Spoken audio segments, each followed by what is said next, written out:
এখানে রয়েছে 24 ঘন্টা গাড়ি রাখার সুব্যবস্থা। মোটরসাইকেল 30 টাকায় ছাড়া, মোটরসাইকেল 30 টাকায় ছাড়া, প্রাইভেট কার 50 টাকায় ছাড়া, প্রাইভেট কার 50 টাকায় ছাড়া। আপনার মূল্যবান গাড়িটি নিরাপদে রাখুন, আপনিও পার্টি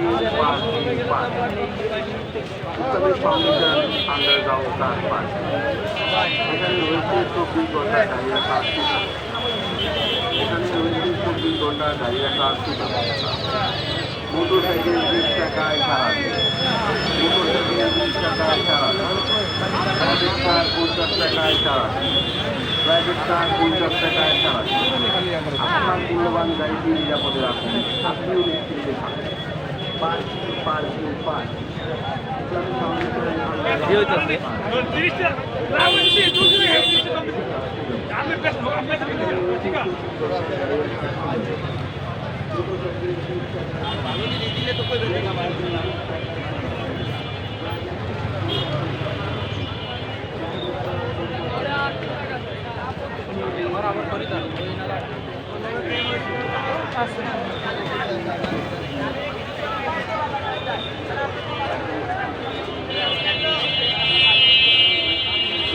আজকে 27 রমজান এবং 27 রমজানে আমরা দেখতে পাচ্ছি রাজধানী ঢাকায় ঈদের কেনাকাটা শুরু। ঈদের কেনাকাটা এখন ধুম আমরা দেখতে পাচ্ছি। 27 রমজানেও প্রচুর বেচা বিক্রি, যেহেতু মানুষ এখন ঈদের কেনাকাটা শেষ করে ঘরমুখী যাচ্ছে এবং ঘরমুখী যাবেন, সে কারণে আমরা দেখতে পাচ্ছি রাজধানী ঢাকা বায়তুল মুকাররম থেকে শুরু করে আশপাশ দিয়ে গুলিস্তান, রাজধানী ঢাকার সব মার্কেটেই প্রচণ্ড বেচাকেনা, প্রচণ্ড ভিড়। ঈদের কেনাকাটা শুরু হয়েছে এবং এরপরে মানুষ ঘরে ফিরবে, সেটাই আমরা দেখতে পাচ্ছি।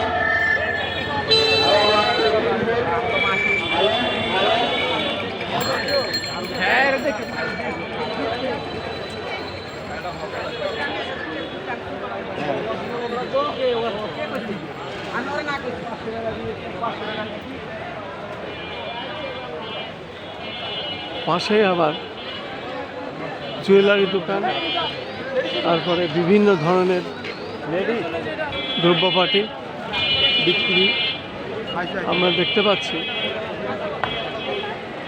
পাশে জুয়েলারি দোকান এবং ঈদের কেনাকাটা মানুষের ভিতরে শুরু হয়ে গেছে এবং ঈদের বেচা বিক্রির ধুম পড়েছে। আমরা দেখতে পাচ্ছি রাজধানী ঢাকায় এখন কেনাকাটার ধুম।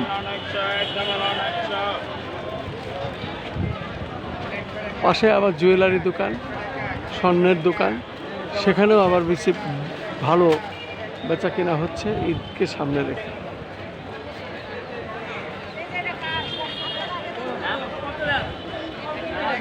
শুধু দর্শক, মূলত আজকে 27 রমজান এবং আজকে ঈদের কেনাকাটা, ঈদের বেচা বিক্রি আমরা রাজধানী ঢাকায় বিভিন্ন মার্কেট ঘুরে ঘুরে দেখতে পাচ্ছি প্রচুর বেচা কেনা হচ্ছে এবং ঈদের শেষ বেচা কেনা বলা চলে শুরু হয়েছে, যেহেতু আরও 2 দিন বেচা কেনা হবে। এরপরে মানুষ আজও ঘরমুখী, কালও ঘরমুখী, রাত্রেও ঘরমুখী, এইভাবে ঈদের আগের দিন পর্যন্ত চলবে, রাত পর্যন্ত চলবে।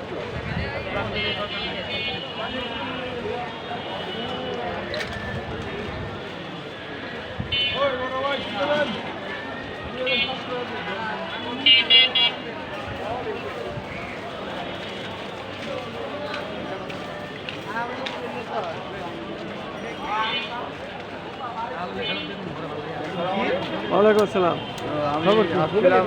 আমাকে একটা সাক্ষাৎকার কি ঈদের কেনাকাটা কি শেষ? না, কেনাকাটা বলতে ওই বাচ্চার জন্য পাঞ্জাবি নিলাম, ছেলের জন্য পায়জামা নিলাম, রোজা রাখতেছে। আজকে তো 27 রমজান, আজকে 27 তা রমজান। ঈদের মার্কেট কি আপনার শেষ? জি, আসলে শেষ বলতে কি, আমরা তো কর্মজীবী মানুষ, সারাদিন ব্যস্ত থাকি। তো এখন এই শেষ সময় এখন একটু কেনাকাটা করতে বেরোইছি বাচ্চাদের জন্য। এখন মানুষ তো দেখছে মার্কেটে প্রচণ্ড ঈদের বেচা কেনাকাটা হচ্ছে, জি, জি। যেহেতু ঘরমুখে মানুষ। সব ঘরমুখী মানুষ, জি। এখন সবাই তো চলে গেছে, বেশিরভাগ আমরা যারা ঢাকায় ঈদ করব তারা এখন আসি এই ঢাকাতে টুকটাক কেনাকাটা করছি। এবং আমরাও আপনার দর্শকদেরকে জানাই ঈদ পবিত্র মাহে রমজানে আমাদের প্রত্যেক ঘরে ঘরে বাংলাদেশের সুখ শান্তি সমৃদ্ধ বয়ে নিয়ে আসুক এবং পবিত্র ঈদে সবাইকে ঈদের শুভেচ্ছা থাকলো। আপনার নামটা বলেন। যে আমি এজাজ রহমান, মতিঝিলের। শুধু দর্শক শুনলেন, আসলে ঈদের কেনাকাটা প্রত্যেকেরই আছে সাধ্যের মধ্যে, তবে যাদের যেমন সাধ্য সে তেমন সাধ্যের মধ্যেই কেনাকাটা করছেন। এবং আজকে 27শে রমজান, এই 27 রমজানের দিনেও আমরা দেখতে পাচ্ছি রাজধানী ঢাকা, গুলিস্তান এবং বাইতুল মোকাররম এলাকায় প্রচণ্ড বেচাকেনা, মানুষের বেশ ভিড়। এরপরেই মানুষ ঘরে ফিরবে এবং সে তার বাড়িতে গিয়ে ঈদ উদযাপন করবে, তারপরে আবার ঢাকায় ফিরে আসবে। তো সাংবাদিক সাহেব, আমার আরেকটা কথা বলার ছিল, সেটা হচ্ছে 18 মাসে এই বিগত অন্তর্বর্তী সরকারের আমলে যে 18 মাসে আসলে আমাদের তো প্রায় 6 কোটি মানুষ বেকার হয়ে গেছে এবং আমাদের কর্মসংস্থানের খুব অভাব হয়ে গেছে এবং আমাদের ব্যয়ভার খুব বহন করা খুব কঠিন হয়ে যাচ্ছে। বেতন ভাতাও আমাদের খুব একটা বাড়ে নাই। তো আমরা যারা নিম্ন মধ্যবিত্ত আমাদের খুব খাদ্যের বাইরে চলে গেছে। এখন বাসা ভাড়া দিয়ে থাকি ঢাকা শহরে এবং আমাদের স্বাস্থ্য, শিক্ষা, চিকিৎসার সব ব্যয় বহন করতে যে আসলে এবার ঈদের কেনাকাটা খুব একটা সুবিধাজনক হয়নি। ধন্যবাদ। শুধু দর্শক, আসলে নিম্ন আয়ের মানুষদের অবস্থানটি এমনই, আসলে এটাই হলো আসল। তাদের অর্থ হাতে না আসলে তাদের আশা থাকলেও আশা পূরণ করতে পারেন না।